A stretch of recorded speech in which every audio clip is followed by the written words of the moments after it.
All right, what's up there, guys? Welcome back. Today we're going to be covering the SEO spider screaming frog. And I've done a couple of tutorials for this in the past, but the tutorials are a little bit incomplete. I'm going to be giving you a couple things today for you to take home with you, basically. A SEO template that many of you are familiar with, some of you may not be familiar with, and pretty much an explanation on how to sync up Screaming Frog with the template so that you can perform better SEO audits for your clients, and so that you can fully understand how to use this tool and how to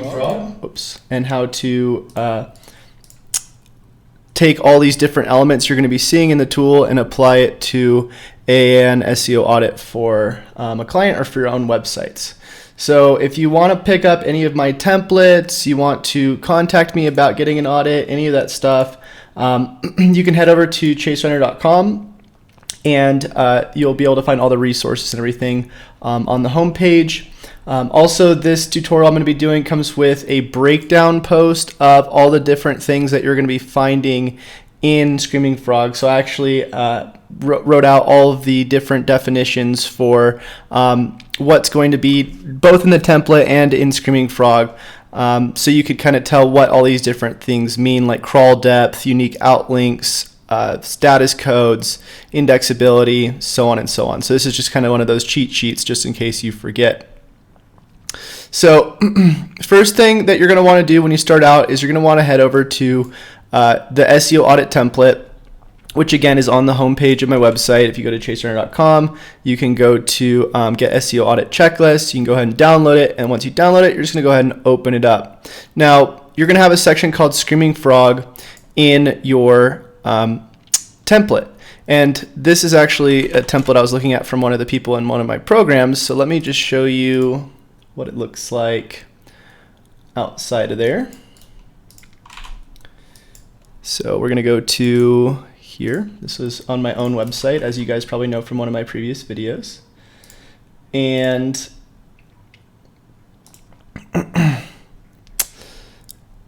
if we go into Screaming Frog, which I guess is right, this is the benchmarking here. I guess I replaced Screaming Frog with Phase 3 because I was doing some keyword research, but this is sort of what it'll look like. Now, obviously, what you're going to want to do, or maybe not obviously, but what you're probably going to want to do is set up conditional formatting for these different tabs so that you can actually see whether or not certain things are above or below the average you'd like them to be at when you're going through your website. But I'll explain that a little bit more because that kind of starts to get complicated. Let's just go over the basics of Screaming Frog. So I'm just going to exit out of this so you can just see it when it first pops up. So I'm going to go Screaming Frog.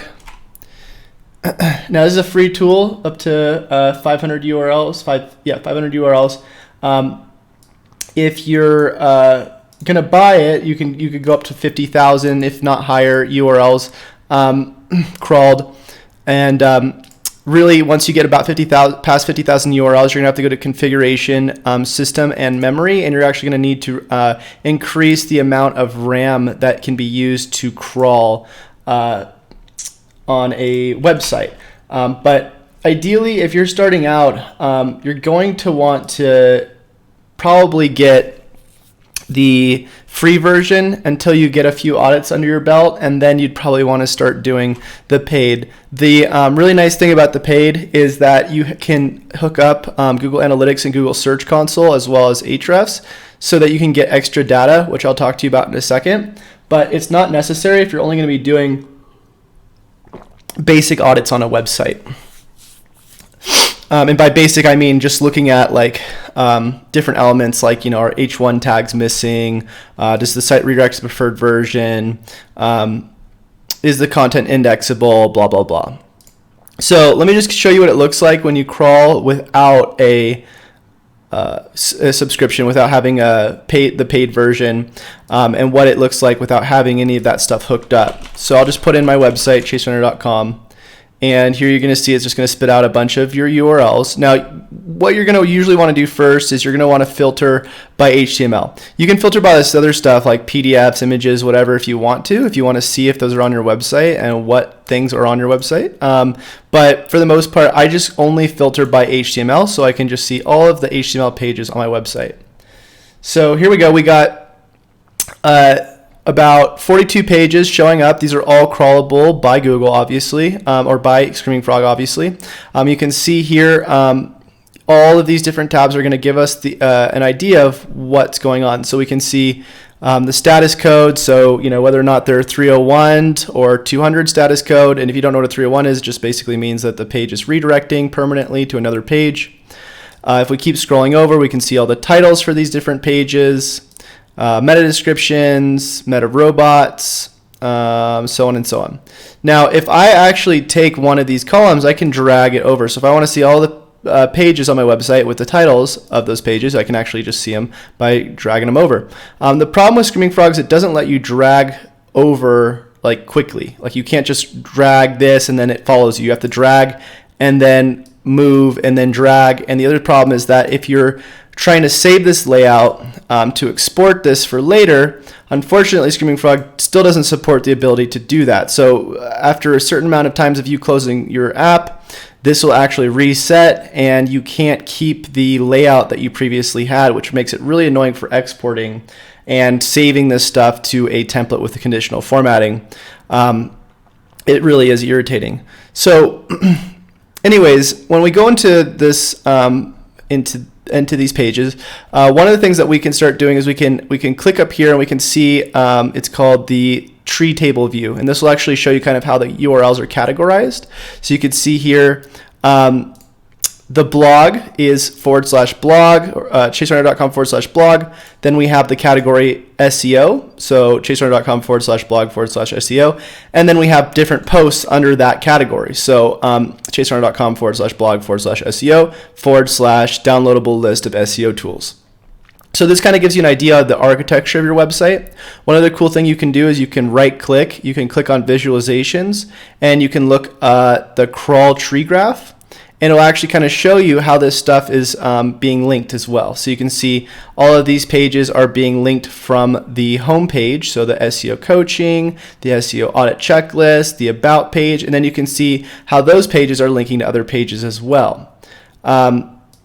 That's kind of cool because, for instance, if you have all of these pages only being linked through the sitemap, you might want to consider linking them through the home page or through some of these other pages as well, because it kind of helps the crawler get to those pages easier, passes more page influence when you're linking them directly. They're not really far down in the crawl depth. And the whole point of crawl depth, by the way, guys, is you don't want your big money pages to be like 5 steps down, meaning that Google has to or crawlers have to go to 5 levels down the website to get to that page. Ideally, you want your big pages to be linked from your home page so that it's only 2 steps down. So for instance, SEO audit checklist is only 2 steps down. You can see here, which is a good thing because you want that to show up really soon when crawler's crawling it, if that makes sense. So let's go to up here. So all these different tabs are kind of cool. They're kind of the same as right here. They're basically the same, except these will actually show you the pages that are being affected or are being categorized as something. So these are all the external links pointing from my website. So all of these. So if I wanted to go click on external and then see all the links that are 301 redirecting, or if I wanted to see all the 404 links that I'm linking from my website to other websites, I can just get an idea right here. So I can see like all of these are 301s. And then you can actually click on here and see where it's showing up on as well. If we go to the page itself, let me see if I can find it. It is going to be somewhere around here.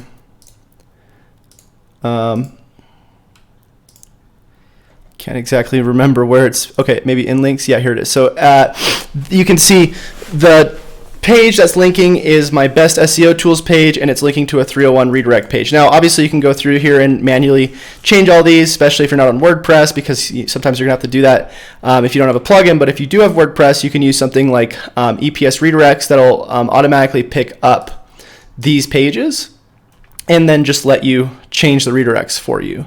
Yeah, and then certain things like broken links, that kind of stuff, you want to check those. So if we go to, let's see what else we got. Protocol. So this is everything that's going to be HTTP or HTTPS. So if I wanted to find things that were HTTP, I could click up here and filter by that. We can see there are only 3 pages and all of them are 301, so we don't really have to worry about our SSL not being active on the website. If we go to response codes, we can see, if we go to response codes, we can see all of the different pages on the website internally.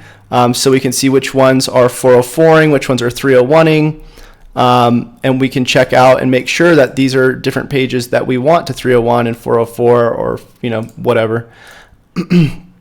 URLs, this is just going to show you all the URLs on the website, I believe, and it's going to let you filter by, if there's uppercase URLs, if there's duplicate URLs, if there's over 115 characters. And again, if you want to check all this stuff, you can also do it on this tab as well. So you can see URL over 115 characters, duplicate. So this is kind of a quicker way to look at all this stuff, which is kind of nice because in here you're going to be able to look at this stuff, but you're going to have to dig through each of it to find what the problems are. On this sidebar tab, it's kind of cool because when you just go scroll down, it'll just show you if there's anything picked up that is an error or considered an error. So for instance, 2 HTTPs, which we saw, but they're both 301 redirects. Response codes, bunch of pages blocked by robots.txt. We keep scrolling down. We can see there's 12 pages missing meta descriptions. The reason why I don't really like using this sidebar though usually is because most of the stuff is going to be minor errors, and unless you're looking at a step-by-step version of this audit, it's not going to be helpful, because one of the biggest issues with doing SEO audits is prioritization. So what I mean by that is if you were to find, let's say on a website, 55 pages missing heading tags and 100 pages missing meta descriptions, and then some pages that have low page speed, blah, blah, blah. Let's say you found 1,000 different things you could fix. The question is, what do you fix first, right? It could be the 100 meta descriptions missing. It could be the low page speed. It could be the indexation. It could be the schema markup. And so what ends up happening is when you start to get to bigger websites, it gets even worse. But even with smaller websites, you look at the SEO issues and then you start thinking about other stuff like keyword research and then adding content and then duplicate content and then internal linking, and it can be extremely overwhelming thinking about all these different things that could be done to a website, but you don't know necessarily which one to do first. So how do you choose which task to do first? Do you do the content? Do you do the SEO? Do you do the social media? Whatever.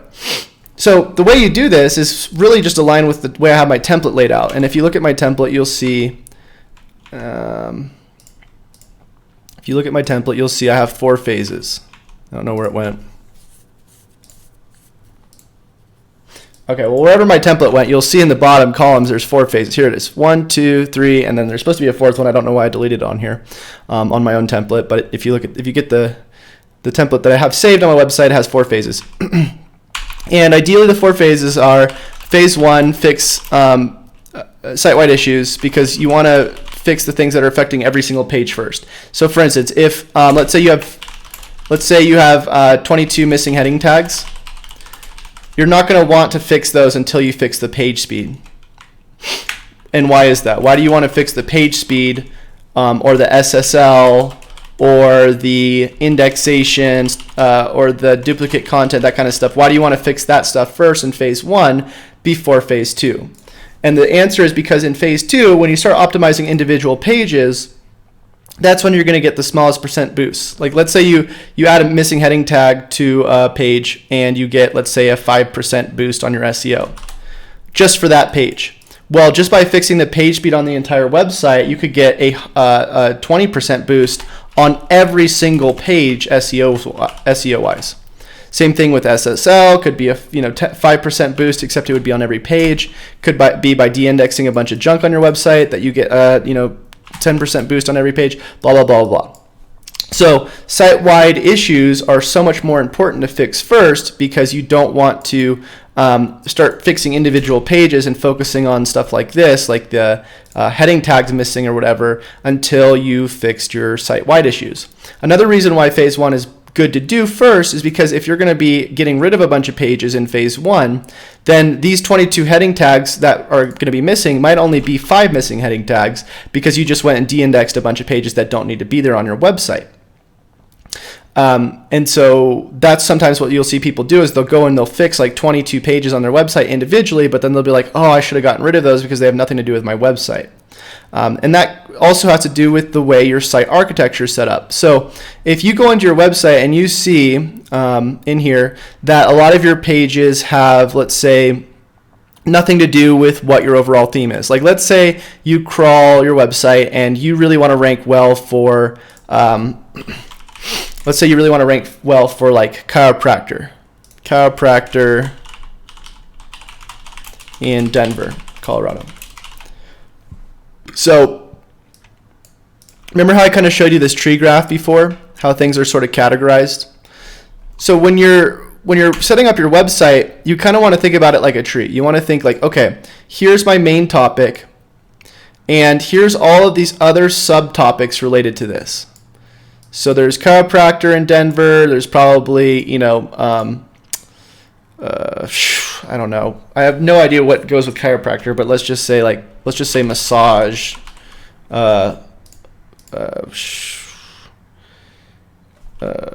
pain relief, sleep, that kind of thing.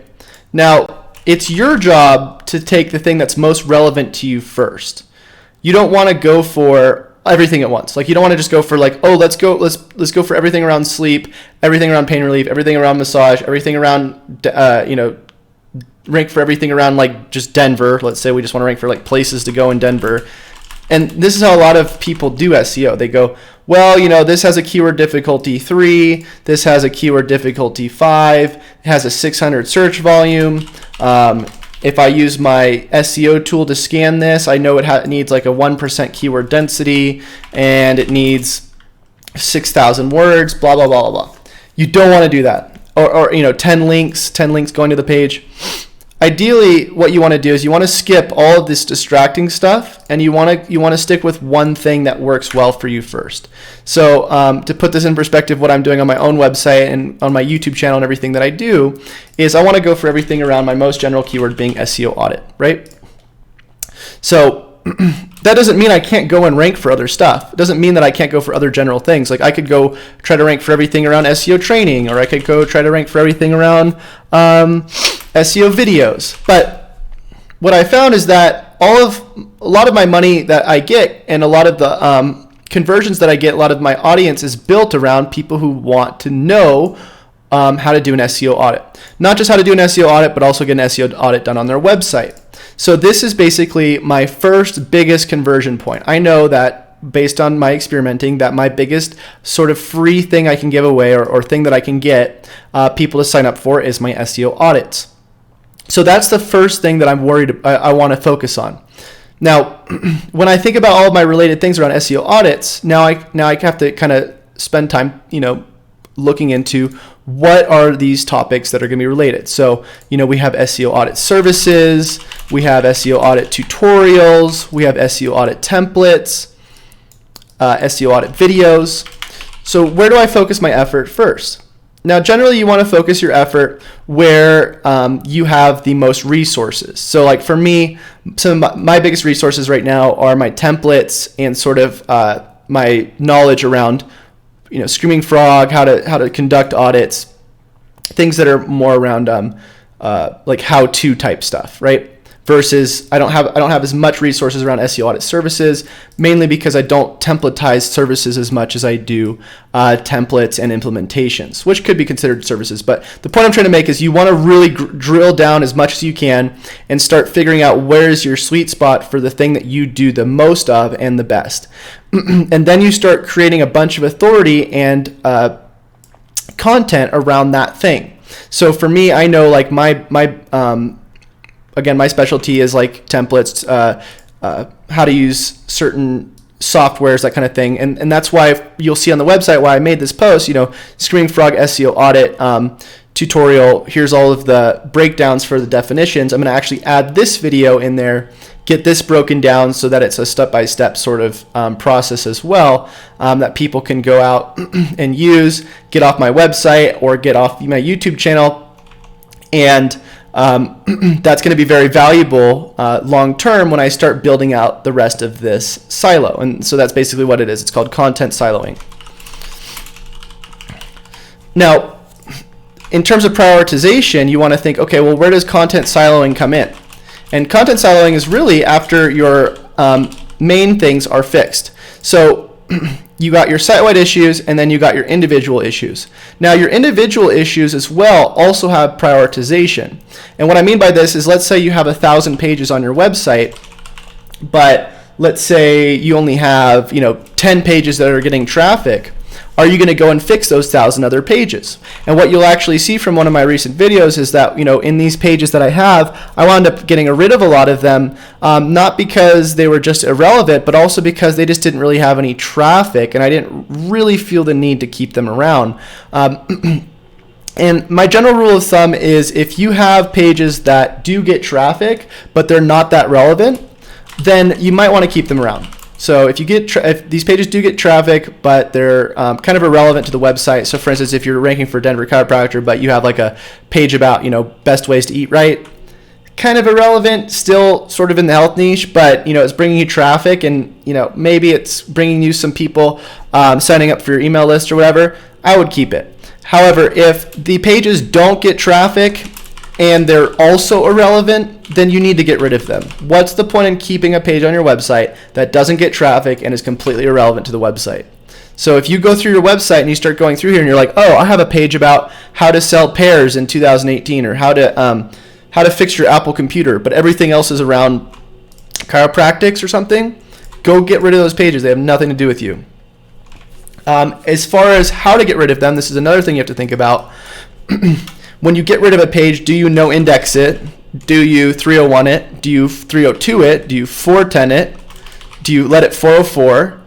Do you canonical it?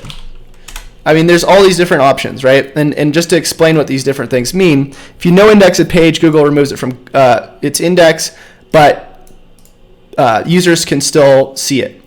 A canonical is Google does not keep this page in its index, rather it prefers another page in its index, and it now and users can still see this page. A 301 means that this page now permanently redirects to another page. A 302 means that it temporarily redirects to another page. A 404 means that the page is temporarily not found, and a 410 means that the page is permanently removed. And again, if you can't remember all these things, they're all in this post. So what do you do? What do you do when you start removing, let's say, 60 different pages on your website? How do you assign that one page goes here, 3 pages go here, 10 pages go there, right?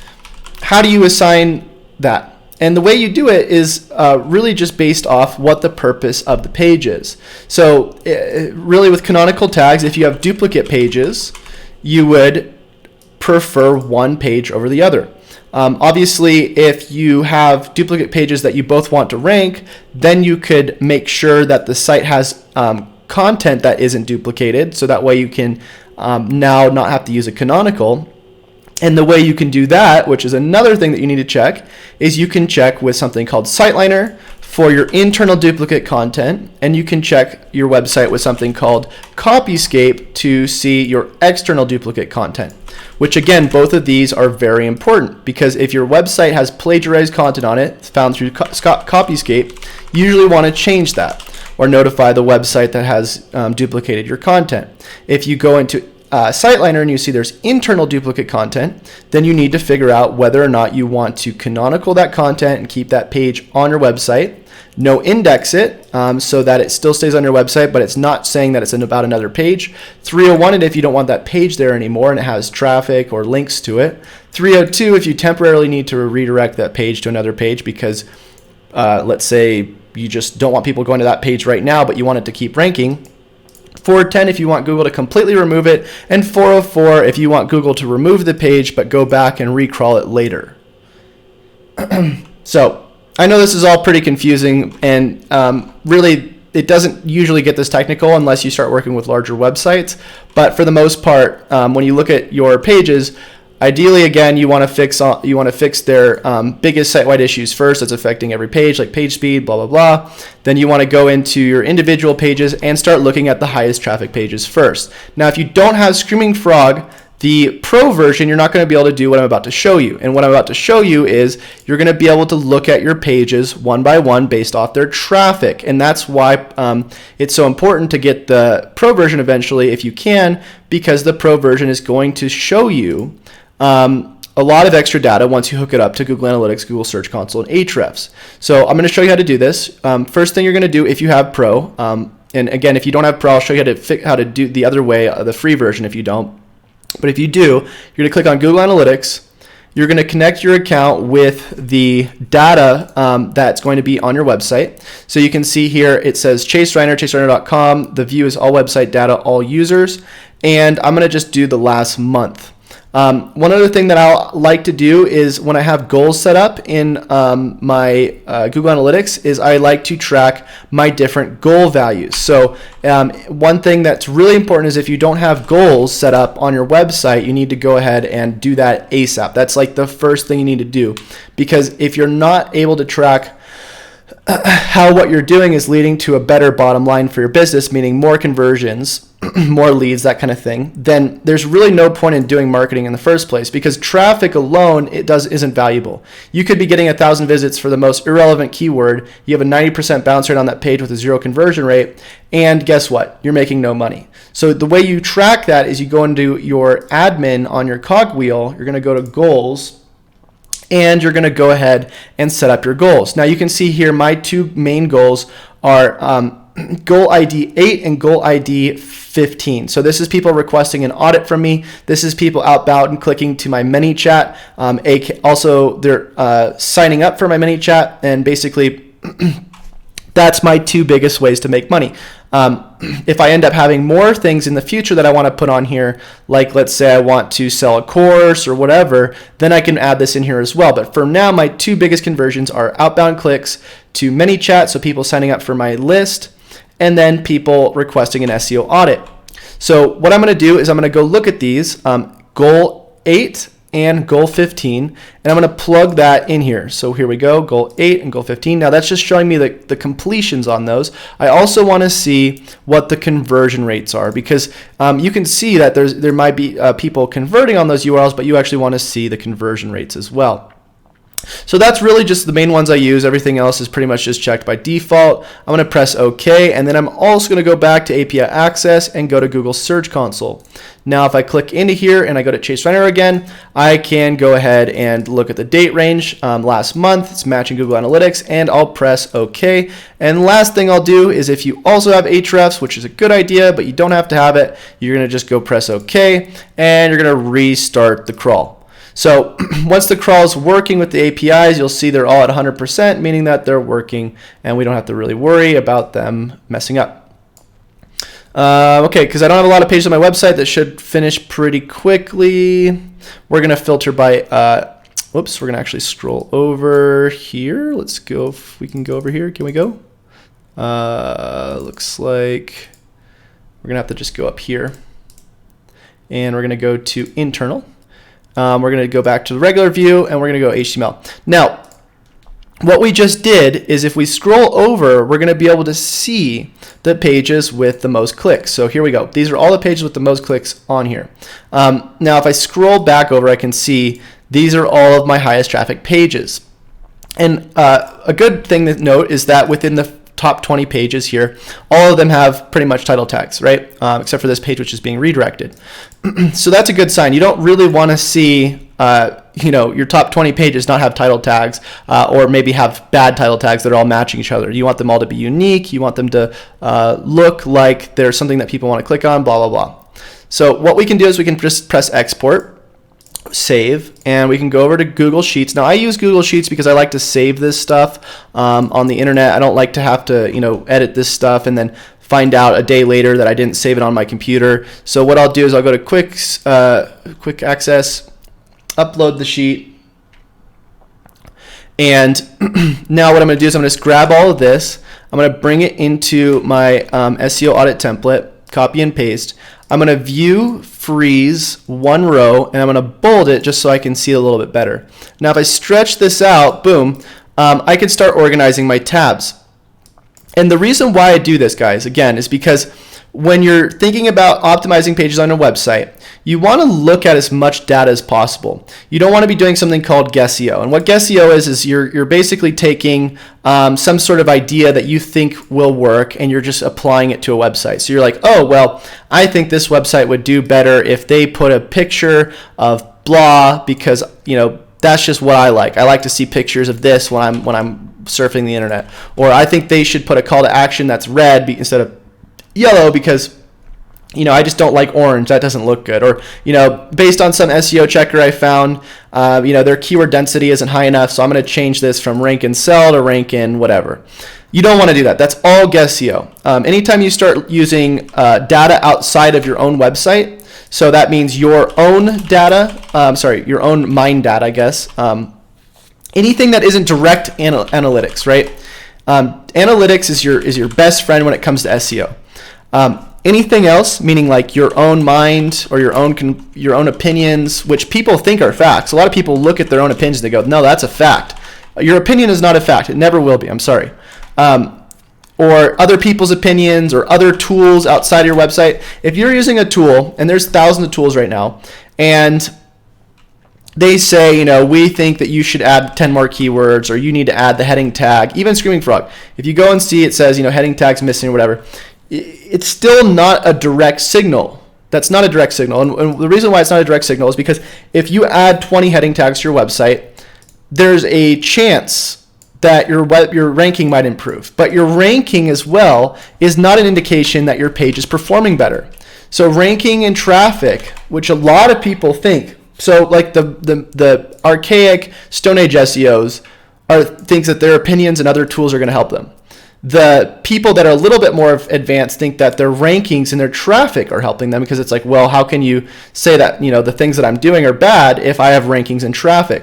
But the real pros rely only on analytics, or basically mainly on analytics, and they use these other things as maybe like a 1 to 5% boost.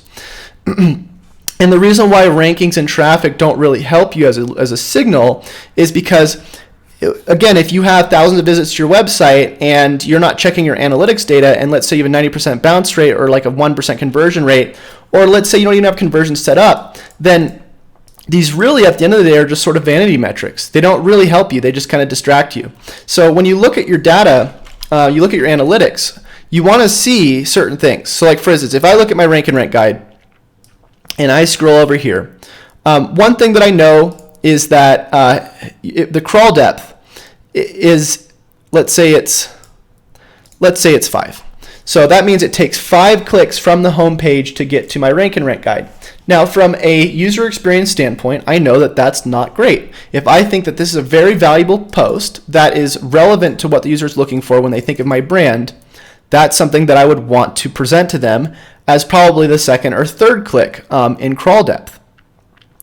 Now, why is it that I would assign a ranking factor to that, or why would I say that would help my rankings? And it's because anytime you're helping the user, you're basically helping yourself. You're helping your website no matter what. In rankings, in conversions, and whatever you want to call it.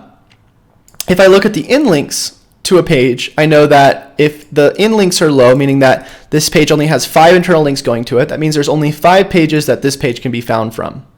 And if I have, let's say, 1,000 pages on my website and only 5 pages are pointing to it, I'm not really giving a great idea to the users that this is an important page on my website. Same thing with Google.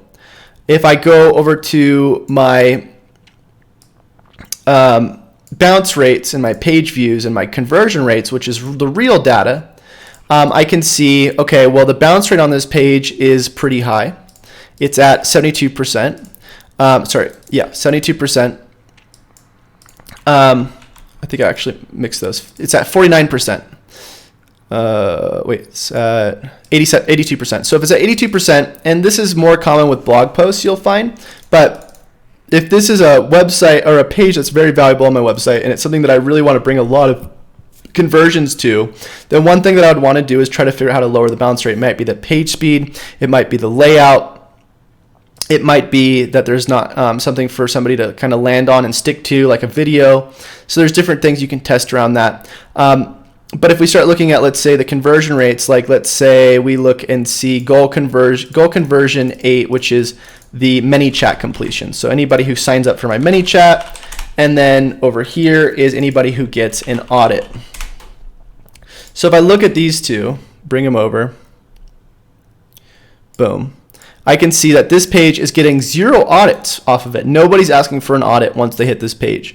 However, 17 people in the last 30 days have gone to my ManyChat. And then I can see the conversion rates. So if I go over to the conversion rates, and I see that the amount of people, where did I put the conversion rates? Here we go. So ManyChat conversion rate, whoops. It's somewhere over here. Here it is. ManyChat conversion rate. I just usually do percent and audit percent. So scrolling over. Boom. So ManyChat conversion rate on the home page is at 70%. That's nuts. That means 70% of people who hit my website sign up for my ManyChat. Like, that's really good. And then about 1.5% of people who hit my homepage, they go and get my SEO audit, which could be better. So certain things like maybe adding a video, adding some sort of call to action that might be more clear. Even just by changing the call to action from the ManyChat to the audit might get more people. Rank and Rent, you can see the conversion rate to ManyChat's 2.8. So again, these are different things that you need to look at. These are all things that affect the bottom line of your business, and it also gives you really good indicators on how to improve the website, because you have your analytics data and then you have external data. As we said, you have the tools, you have other people's opinions, you have your own opinions. But instead of doing that, you should really just use Google's data or Google's indicators. What Google's indicators are, and this is really the most important thing in my opinion, is you have two things that Google looks at. And this is straight out of their documentation. This is how they assign people who manually go and rate search results. Because just to give you guys an FYI, Google doesn't have all of its search results algorithmic. Some of them are actually based on their Google PageRater team. So like if you look up like payday loans, that kind of stuff, there's actually a manual algorithm for that, meaning that people go and manually rate those websites. There's different queries that have to do with something called Your Money, Your Life, YMYL, and Google takes those a lot more seriously, because if anything affects your money or your health, they don't want it to be like some sort of algorithmic mistake where it actually ends up hurting somebody. So they'll have manual raters go and rate that. So what they look at, and this is the way they explain it in this 155-page document, which I read and fell asleep countless times while I was reading it because it's so boring. But the biggest thing they talk about is there's different sections in your website. There's your menu, like your main menu. There's your sidebars, like over here. Your footer. You guys know how a website looks, right? And then you have your main content area. This is where all of your sort of your unique content is supposed to be. So the way they describe this, and they abbreviate it, is in the middle you have something called MC, which stands for main content, and in your sidebars you have something called SC, which stands for supplementary content. So the difference between main content and supplementary content is that main content is supposed to be as unique as possible. Why? because when somebody hits a page, they're not expecting your menu to look any different than it would on any other page, right? Your home page, your menu right up here. Let me get a little line drawer. Your menu right up here is going to basically be the same thing everywhere. You're going to have your home page, you're going to have your logo, blah, blah, blah. Your sidebar is probably going to look pretty familiar anywhere else as well. Like, for instance, all your product pages will probably have the same sidebars. All your blog posts will probably have the same sidebars. Same thing. And then your footer is probably going to have the same thing on every page as well. You know, you got your copyright, you got your terms of service, whatever you'd be expecting. So all of this stuff here is not supposed to really be unique. Google doesn't look at this and think, oh, this is supposed to be unique content. It's supposed to change on every page. So the point of this is that if you have links in these sidebars, if you have text, images, etc., none of these really get any SEO benefit because it's basically duplicate content and it's kind of weighed out of the algorithm. Now, your main content is supposed to be all unique. Why? Because this page is supposed to look as unique as possible to Google and its users. So if you have content that's, for instance, duplicated, let me put it in red so we know that that's bad. If you have content that's duplicated, you have content that's keyword stuffed, meaning it's just over optimized. Let's say your layout doesn't really match what people are looking for. Or let's say this page is just made to traffic people to other pages, which are called doorway pages. Maybe it's just made for links.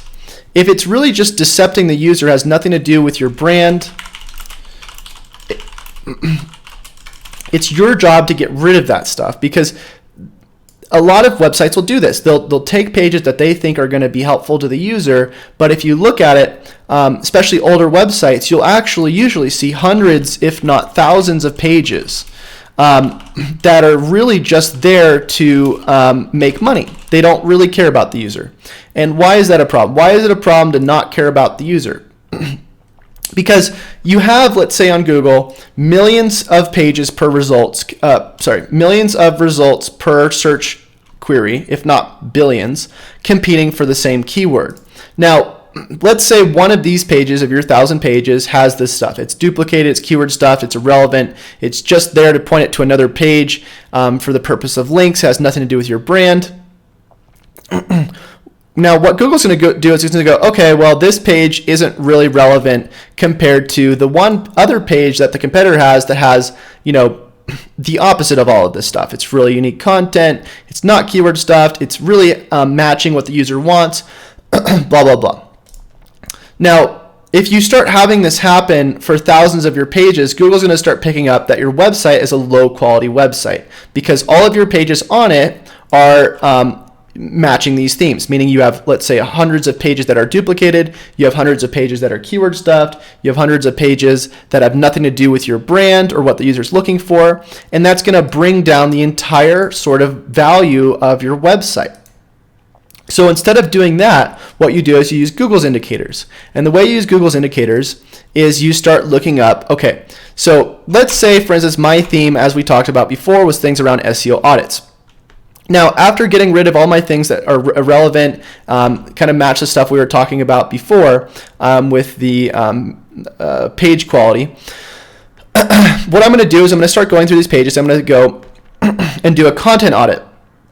And if you guys remember how to do a content audit from one of my previous videos, you'll see what I'll do is I'll go and I'll look and find the related things that pages are ranking for and try to include those in my page. So if I want to rank for something called rank and rent, and the way I would assign keywords to my pages is I would move this column over after getting the Screaming Frog crawl, and I would start mapping keywords through Search Console. And this is also how you're going to do the basically the data syncing that we were talking about in Screaming Frog with the APIs if you don't have it. So what you would do is you'd go into something like Search Console, you'd look at your top pages based on traffic, and then you would just start putting those into your template. So if I go to my website and I go to Chase Renner on Search Console, I can click on Open Report and I can sort by pages. Now this is going to show me the pages with the most traffic. Now, again, the way you map your keywords is you click on your page and you click on queries, and you find the query that you think is most applicable to your page, that's usually getting the most traffic and has the highest amount of impressions. So you can see here, rank and rent is the keyword that I'm going to choose. Average position 5, which is where it's ranking currently on Google. And all I have to do is just take that keyword and plug it right there. I can also benchmark the data of where it's at by taking those other columns and putting them where they're at for the last 30 days. Or 90 days, whatever it's at, and I can plug those into here as well. So for when I re-benchmark in a month or 3 months, I can take that data and I can retest it and see if it changed based off the optimizations I made. So boom, I could just add it like that. But I'm just going to keep just the keyword because I don't really care too much about the data right now because I'm just giving you an example. And this is more for the content audit. So now we know rank and rent is our main keyword for that page. Now, so what I'm going to do is I'm going to go to something like Ahrefs or SEMrush if you can't afford Ahrefs, whatever you can use to extract competitor data. And you're going to go over to Keyword Explorer and put that keyword in. So if we're going to press search, we're going to see keyword difficulties at 6. And if I scroll down here, I can see this is the top post that's ranking right now. So what I can do is I can go ahead and go click on the little down arrow and look at the organic keywords that this is ranking for. So what this is going to do is it's going to give me all of the different things that this is ranking for. So you can see rank and rent SEO, rank and rent websites, rank and rent niches, rank and rent. So these are all topics that I would want to expand on within this post because they're all hyper relevant to what people are searching for. If Google's ranking this number 1, chances are Google's going to be ranking this for at least 100 other keywords. Because Google finds it relevant to those other keywords. But most people don't expand on the things that they're already ranking well for. So you just take this, you go, okay, well, I'm going to add rank and rent niches in my article, expand on that, and boom, it's probably already improved the article relevancy. Now, again, you don't want to just think about it from Google's indicators, which is just the inside data, meaning the stuff that we know it's ranking for, but also the outside data. And the outside data is this. If this website is ranking well for rank and rent, we know there's probably a specific layout for it. Let's say maybe there's comparison tables, maybe there's reviews, maybe there's these social shares at the top, maybe there's a table of contents. So when you go through these posts, you usually want to look and see manually. I'm not talking about with just like a page check or any of that stuff. Manually go through the top 10 results or whatever and see what they have in common. You can see, oh, another page with a table of contents. And let's say most of these are blog posts. Let's say there's videos on most of these pages. So you gather data and you start kind of putting together a game plan. You go, okay, well, first of all, I want to include these different topics. And this is really just based off the content audit. So if we go into the content audit checklist, we can see, okay, well, the keyword is this. Here's all the general search phrases that we grabbed from Ahrefs and then the related search phrases, whether there's a video, whatever. But then you can also come up with a game plan. So you can put in here in your notes, you can say, all right, well, in this page, insert note. In this page, I found that we need to have a table of contents. We should probably add a video about whatever towards the middle. We should have a better call to action that indicates what the other company is also probably doing. We need to have more internal links, whatever it is. We need to switch this from a service page to a blog post that people are going to read instead of just going to like a service. We need to add reviews. We need to get more comments because the top pages that are ranking have hundreds of comments and we have 0, blah, blah, blah, blah, blah. So again, these are all theories, but you're doing it based off what you can see already working for other people. So you combine all that stuff together with what we're talking about, fixing the site-wide issues and optimizing the individual pages based on the top 10 most relevant pages to your website. You start figuring out your content style strategy and architecture. And then in phase 4, you start building out your authority. And the way you build out authority is with what I do, which is called authority hacking. And if you guys haven't checked out my authority hacking course, it's pretty cool. By the way, if you haven't checked out any of my courses, you can go to chasecenter.teachable and you can go check out all the courses I have. I'm thinking about doing a Black Friday special. If you're interested in that, let me know. I'll probably make the code just Black Friday special when you check out.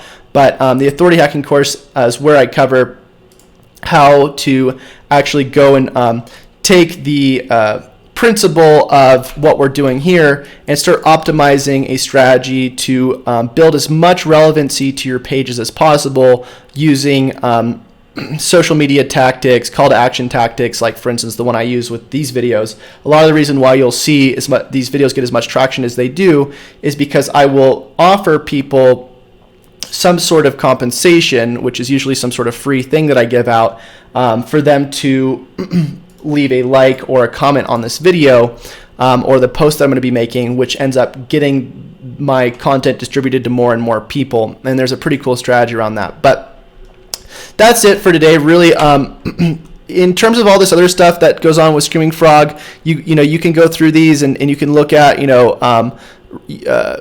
setting up your robots.txt and for instance whether your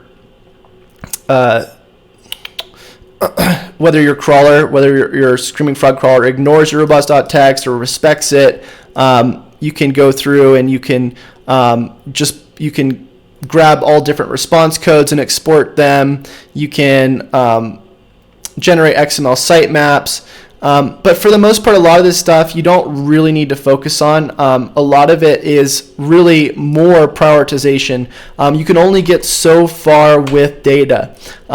You can have the best data in the world from analytics. You have the best data from Screaming Frog or whatever crawler or outside SEO tools. But what it's really going to come down to is prioritization and figuring out what is going to be a long-term, not just SEO plan for your website, but marketing plan to improve the conversions on your website as well as in your business, online and offline.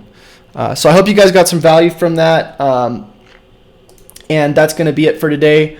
If you guys would like to see more of these, let me know in the future. And until I see y'all next time, happy SEOing and happy marketing. Talk to you guys later. Bye.